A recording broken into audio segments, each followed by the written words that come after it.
están? ¿Verdad? Hoy vamos a hablar de la esquizofrenia y los trastornos relacionados, ¿sí? Que se agrupan así en el DSM-5. Hay varios diagnósticos dentro de este grupo, ¿sí?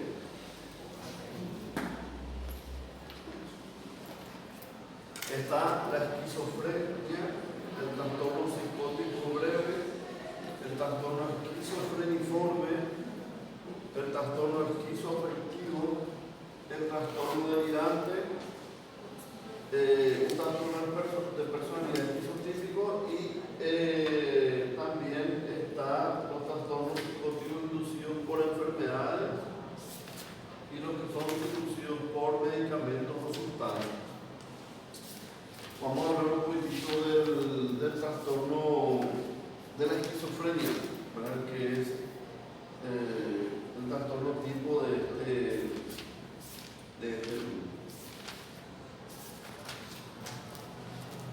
si bien al tener en cuenta esquizofrenia uno piensa en una enfermedad, en una entidad única, la esquizofrenia no es una entidad única. Hay que tener en cuenta eso.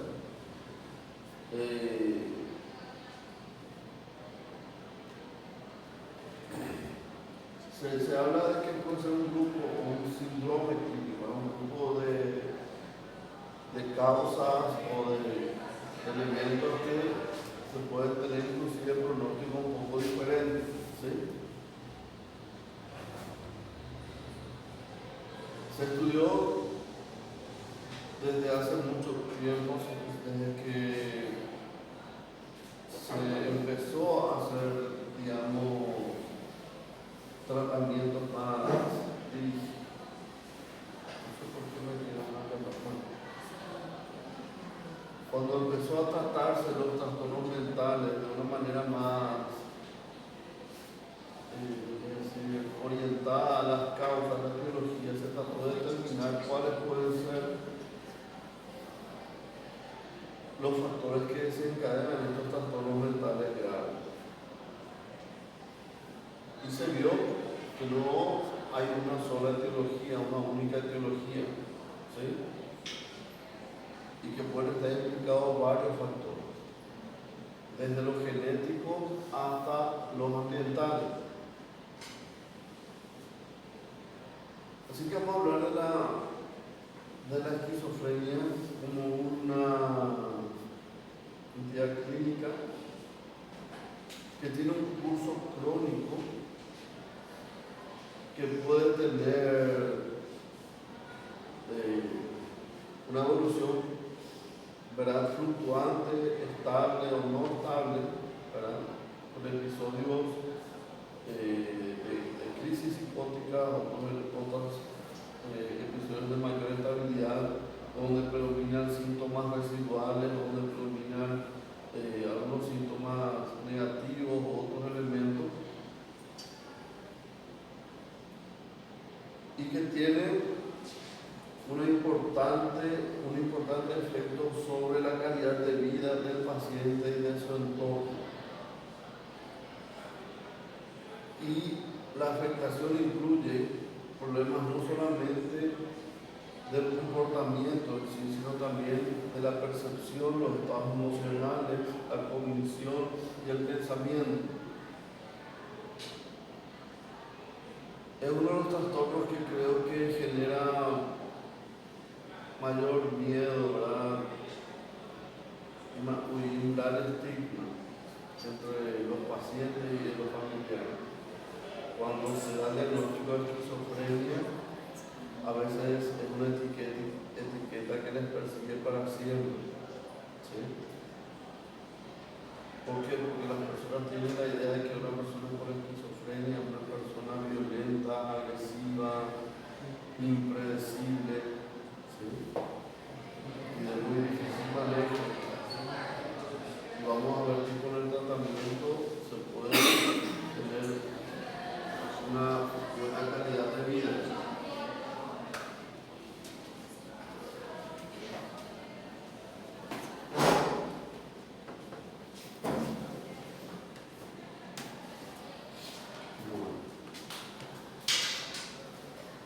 La esquizofrenia tiene una prevalencia del 1% aproximadamente. ¿Qué implica 1%? Una prevalencia del 1%. Uno de cada 100, ¿verdad?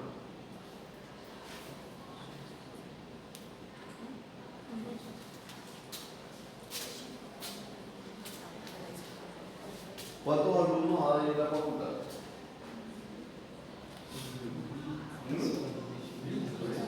Mil por ahí. Significa que hay una probabilidad de que haya alguna persona que desarrolle esquizofrenia. ¿Verdad? Entonces la población general, 1%, generalmente cuando se llega a ciertas edades disminuye la probabilidad de tener un primer episodio psicótico, ¿verdad? Pero no, una prevalencia baja, 1% es importante. Imagínense el 1%. ¿Cuánto es la población en Brasil? 240 millones. ¿Cuánto? 240 millones. 240 millones. ¿Cuánto es el 1% de 240 millones? 2 millones, no, 24 millones. 2 millones. Ah, 2, el 1%. Cierto, 24 millones, 2 millones 400. Eso es.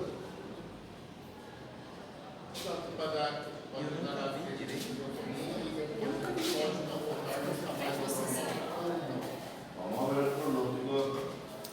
Pues la pregunta dice, ¿puede tener un episodio de esquizofrenia? Bueno, yo me imagino que se refiere al episodio y no tener nunca más otro episodio. Sí, puede pasar. Puede ficar crónico y no volver a ¿A la normalidad? También. También. Ele vai ficar em período de crise, ele vai ficar afetado. No, hay personas que mantienen síntomas inclusive. Se tivesse abraço, se tivesse outra pessoa, ou não. Por ejemplo, tengo una paciente que tiene medicación y ella nunca deja de escuchar voces, de tener alucinaciones. Es más positivo que la paciente, por más que esté estable. Por resto da sua vida. ¿Ah? Por toda a sua vida. Y años ya está con eso, sí.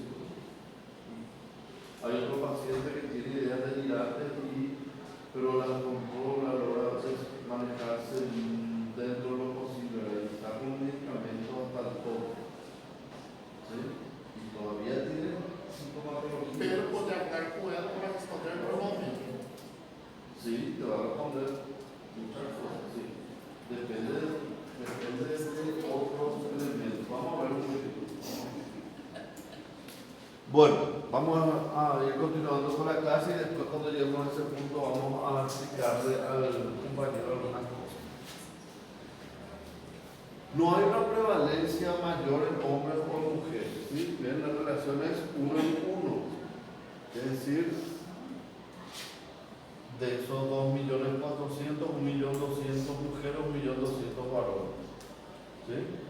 Pero ciertas cuestiones son diferentes en relación al hombre y la mujer. En el varón se presenta más temprano, generalmente. Puede aparecer desde edades tan tempranas como 10 hasta los 25 años. ¿Sí? El predominio, el pico máximo es entre los 20 y 30 años. ¿Sí? En la mujer puede aparecer más tarde. Como están viendo ahí, entre los 25 y 35 el primer pico y después un segundo pico por encima de los 40 años. En adultos mayores, en ancianos, es muy poco probable, o sea, es menos frecuente la posibilidad de que desarrolle esquizofrenia, aunque hay un tipo de esquizofrenia que se llama esquizofrenia de inicio tardío.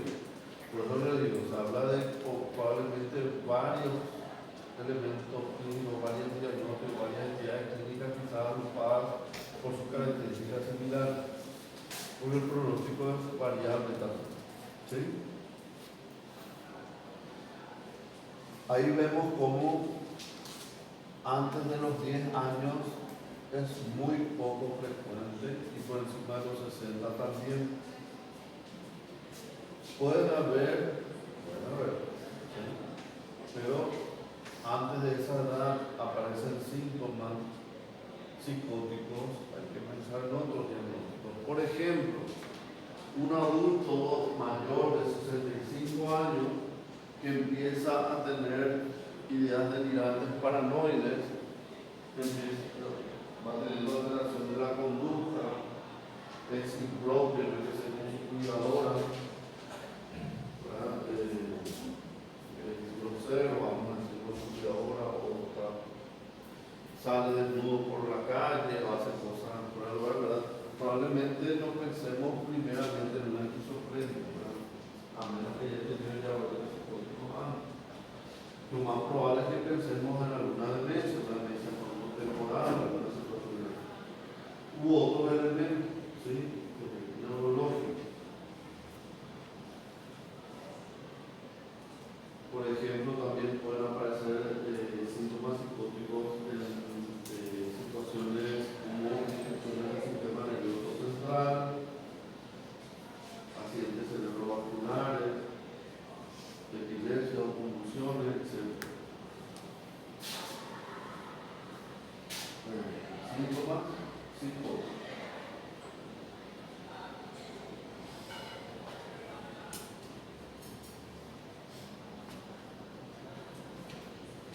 Esto es importante, quiero que recuerden bien esto en algún momento. Las mujeres tienen una mejor evolución, generalmente porque los síntomas negativos predominan más de los hombres y son los síntomas más incapacitantes y que no responden tan bien, o sea, no tienen tan buena respuesta a la medicación. Vamos a ver después qué son los síntomas negativos. En la esquizofrenia tenemos síntomas psicóticos que vamos a ver que son las alucinaciones, las ideas delirantes. Pero también vamos a ver que los síntomas psicóticos no son exclusivos de la esquizofrenia y los trastornos relacionados. Los síntomas psicóticos son transdiagnósticos, se puede decir, se pueden presentar en otras entidades. Por ejemplo, los síntomas psicóticos se pueden presentar en la depresión mayor, en la depresión mayor grave, pueden aparecer síntomas psicóticos que se llaman episodio depresivo mayor grave con síntomas psicóticos. Pueden aparecer en trastorno bipolar, pueden aparecer en situaciones clínicas neurológicas, infecciosas, metabólicas, inmunitarias, etc. ¿Sí? Trastornos conocidos como, por ejemplo, el lupus eritematoso sistémico pueden en algunas ocasiones tener síntomas psicóticos. ¿Sí?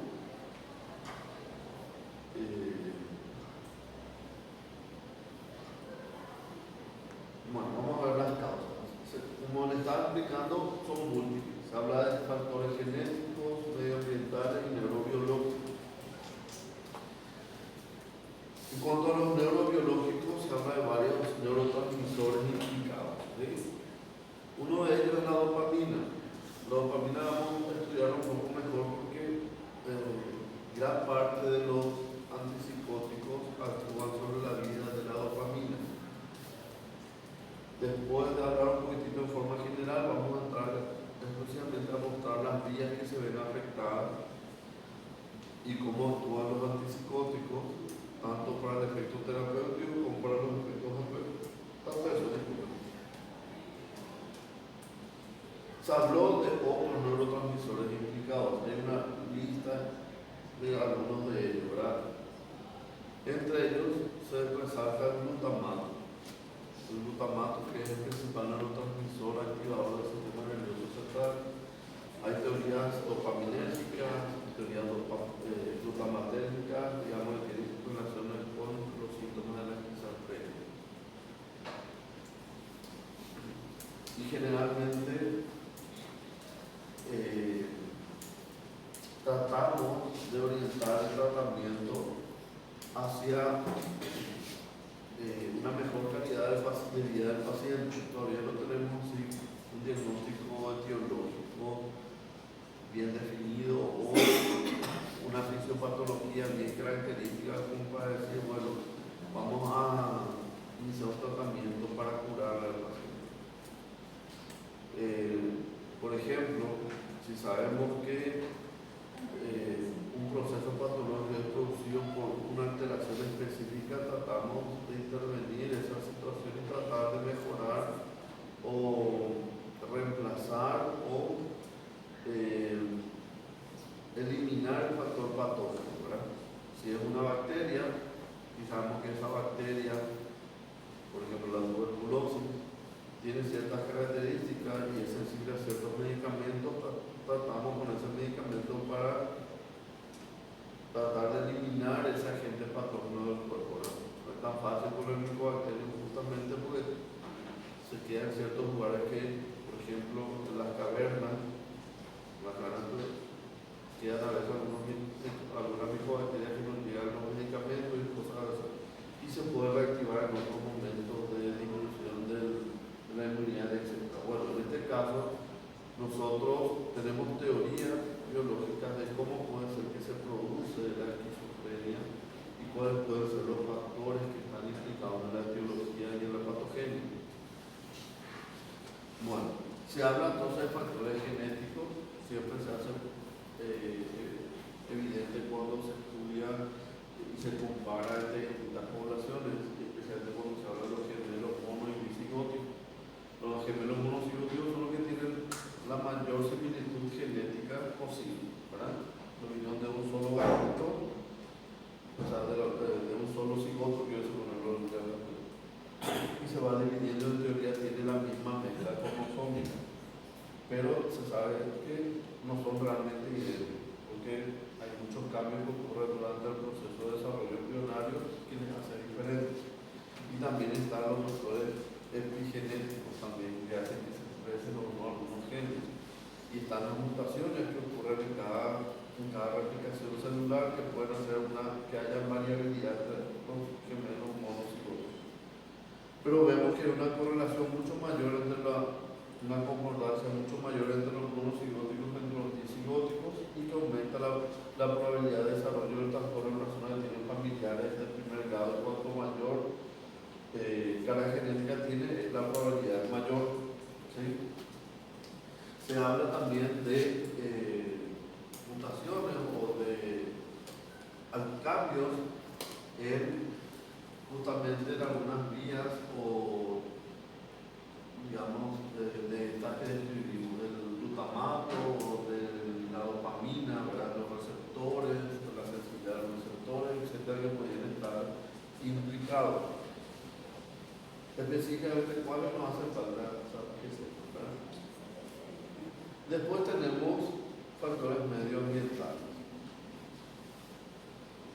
Se ve, por ejemplo, que aquellos pacientes que nacen en cierta época del año tienen una mayor probabilidad, y se atribuyó esto probablemente a justamente factores adversos externos en esas situaciones, por ejemplo, disponibilidad escasa de ciertos elementos nutricionales o la exposición a infecciones virales que puedan afectar el sistema nervioso central o que puedan tener repercusión a lo largo del desarrollo, ¿verdad? También el abuso de sustancias. Y aquí yo les puse solamente unas muestras para que vean cuánto puede aumentar el riesgo de desarrollar esquizofrenia. ¿Ven cuál es, verdad? ¿Cuál es?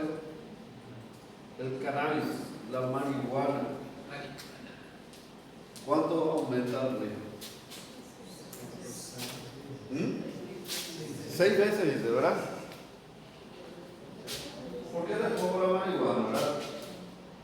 Cocaína de 26, pero ¿por qué les pongo marihuana?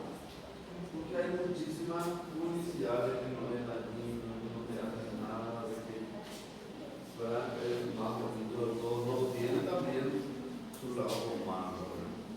Que no se habla mucho.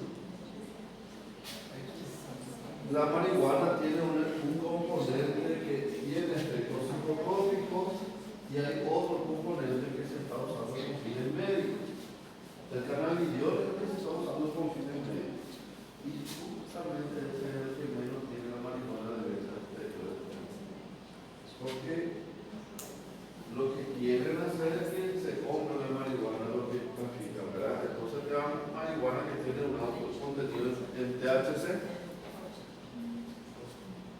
¿Por qué? Porque es el que tiene efectos psicotrópicos y es el que genera la dependencia y es el que le produce los efectos. ¿Sí? Igual. No todos los que toman marihuana van a tener esquizofrenia o síntomas psicóticos, es cierto. Pero si te toca, si te toca, ¿verdad? Entonces dicen, ¿cuánto hay que fumar? Yo tengo un paciente que hizo un episodio psicótico con Também deixar o povo usar, mas quanto mais usar, melhor vai para aqueles que não usam. y hay otros que con varias veces después hicieron un episodio psicótico y a veces mezclando con otras sustancias. No es tan bonito. É que cada organismo reage de uma forma, né, Dó? Sí, porque nuestro bagaje genético Para um faz bem, es diferente. ¿Eh? para alguns fazem muito bem. Por eso te digo, ¿para qué? El CBD es el que tiene uso terapéutico. El cannabis, vamos a hablar de los usos más, pero el CBD se utiliza para ciertas cosas, no está autorizado, para ciertos tipos de epilepsia y para el manejo del dolor crónico. E a ansiedade também, muitos fazem. Se utiliza para muchas cosas y se está estudiando para muchas cosas, pero de su uso autorizado es para eso. Se utiliza en Parkinson, se utiliza en autismo, se utiliza en ansiedad, muchas cosas están utilizando, ¿verdad? ¿Pero qué se utiliza? La flor é um método de secar. No, Não? se utiliza CBD, no se utiliza y esa es la cuestión, ¿verdad? Y generalmente la marihuana recreativa tiene concentraciones bajas de CBD y tiene unas concentraciones altas de THC. Se considera de mejor calidad para los usos recreativos que tienen más THC porque tienen más efectos psicotrópicos. O sea, si te dicen, voy a comprar marihuana buena, la más buena es la que tiene más THC y la que más odio. Una vez tuvimos una familia que se cotizaron varios miembros por comer la torta de esa marihuana. Yo torta de marihuana y unos pasos con síntomas psicotivos de esa familia.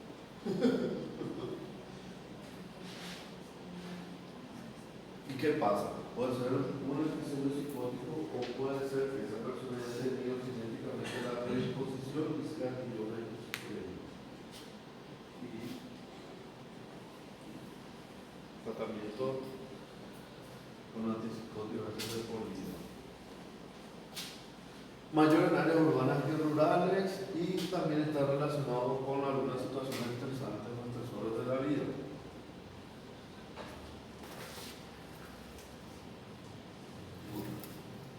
Hay que tener en cuenta eso que estoy diciendo.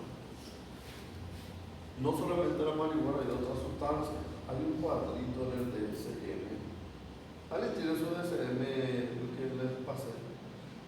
Bueno, hay un cuadro en el DSM donde habla de los trastornos relacionados con sustancias.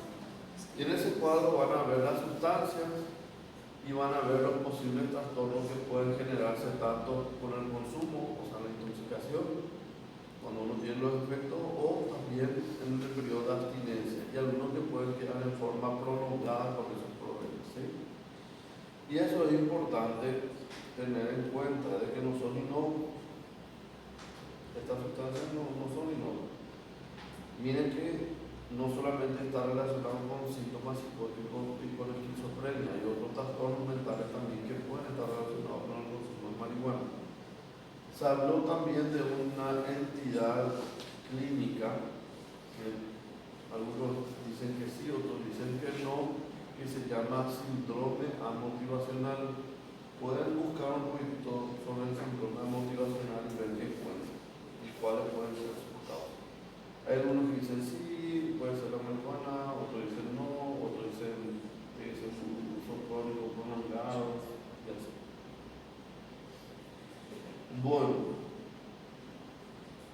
ya hablamos entonces de la etiología, ¿sí? ¿Y vieron a qué edad se presenta primero los algo más picos? En el adulto joven, adolescente. Esa es una etapa muy sensible de desarrollo neuronal. La mayoría piensa que, quizá, es cierto también, que el desarrollo del sistema nervioso central ya se completó cuando un niño, ya era niño, lo que sea, ¿no? Cuando el sistema nervioso central sigue desarrollándose hasta la edad adulta estaba inclusive. Y en la adolescencia ocurre un fenómeno que se llama poda neuronal, en donde se va dando forma a los sistemas nerviosos centrales, eliminando conexiones que no son útiles y reforzando otro tipo de conexiones. Bueno, es una etapa muy sensible de desarrollo neuronal y en qué edad suele empezar a consumir sustancias en la adolescencia y siendo adultos jóvenes. Así que siempre a tener en cuenta. Yo evalúo constantemente personas con consumo de sustancias, aunque en la corte una de las cosas que más me piden hacer es eso. Y en muchos casos tienen estos síntomas psicóticos o tuvieron síntomas psicóticos en algún momento. Y algunos que ya tienen un trastorno psicótico bien establecido. No les digo que todos van a ser psicóticos con su sustancia, pero van a dañar su cerebro.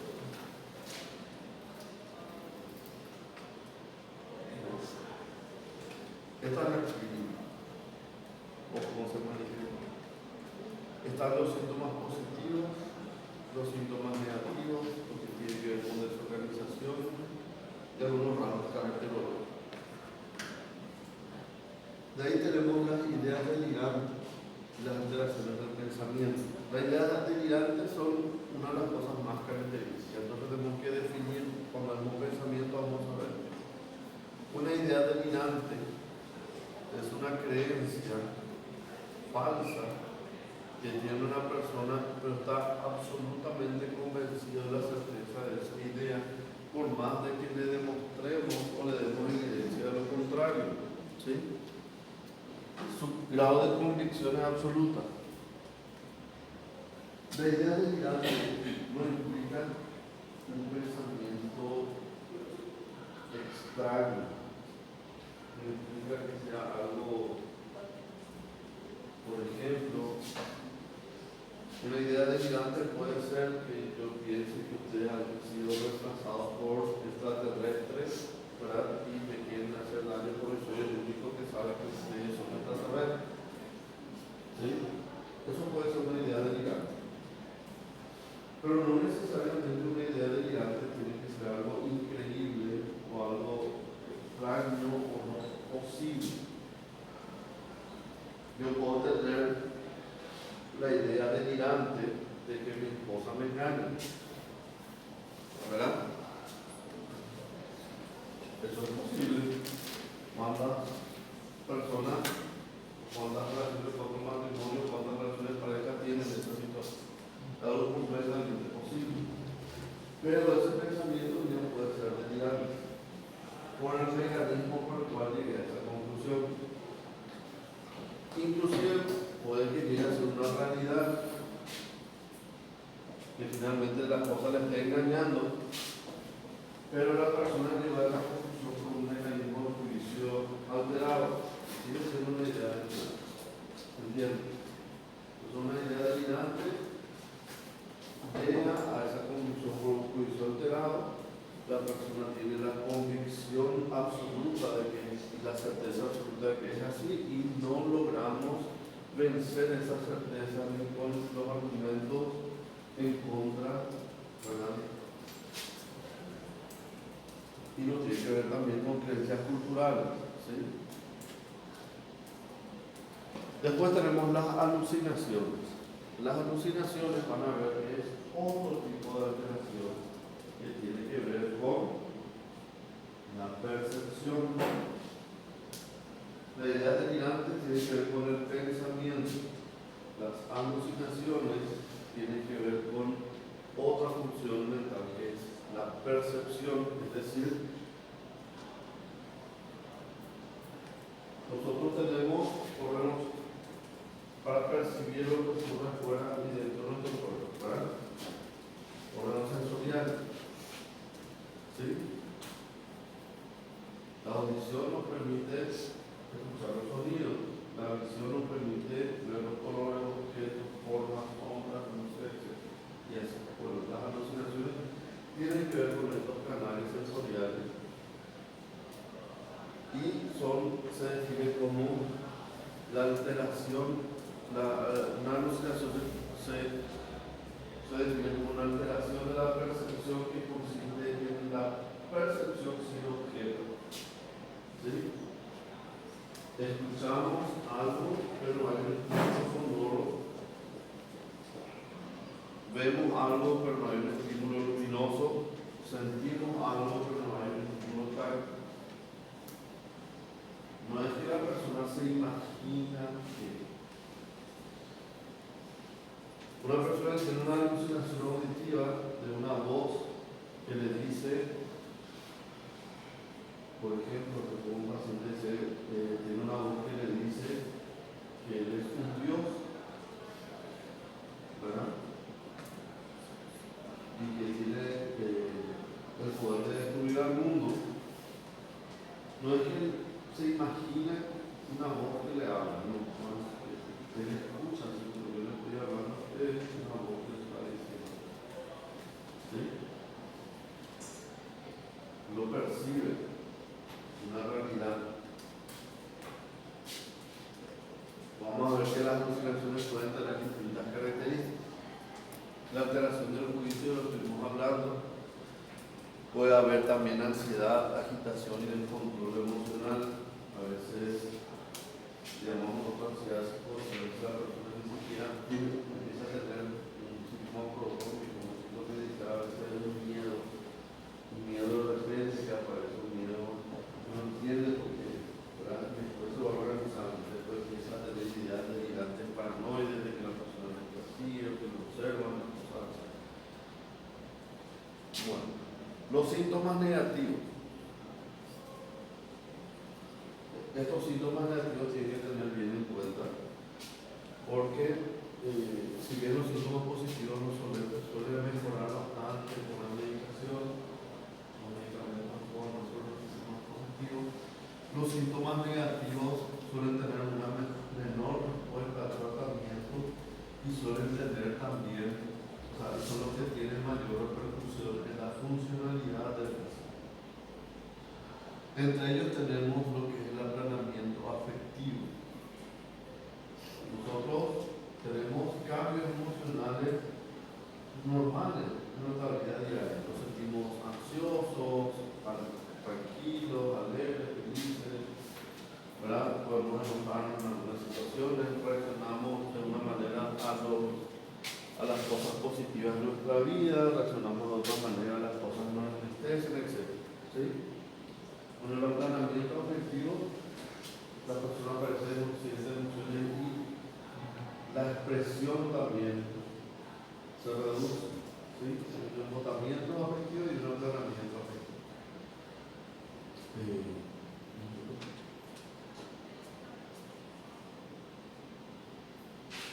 Hoy hubo una paciente, usted vio cuando vino la señora, ¿verdad?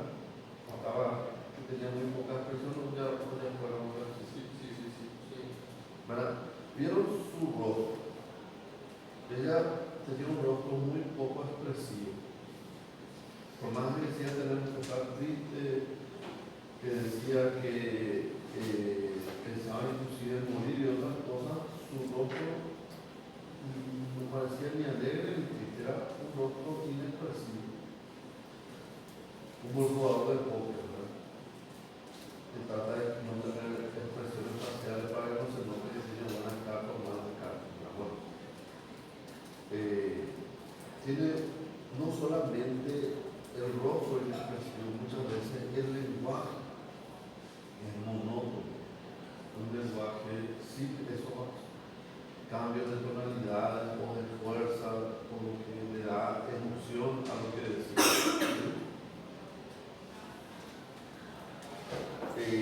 Una pobreza del pensamiento. Los pensamientos son un poco difíciles de acceder, pero una forma de acceder al pensamiento de una persona es si esta persona nos dice lo que está pensando, ¿verdad?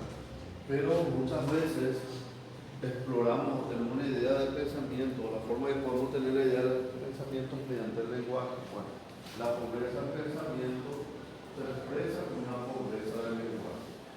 Hablaba mucho de esa señora. Prácticamente decía respuesta muy corta, muy concreta, muy corta. ¿Verdad? No se planteaba así como yo que hablo todo el mundo. Hay una disminución del lenguaje, un lenguaje no tan rico, a veces inclusive puede tener otro tipo de alternativa, pero en este caso el lenguaje por síntoma de Dios se refiere al lenguaje pobre. Inclusive a veces puede llegar prácticamente no hablar, la amlogia, anedonia, sensación de vacío, la falta de placer, la falta de disfrute, de sentir satisfacción.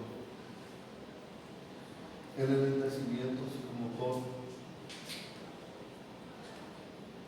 Eso también lo estaban en la señora, no se desplazaba muy rápido, era muy lenta sus movimientos, su forma de hablar.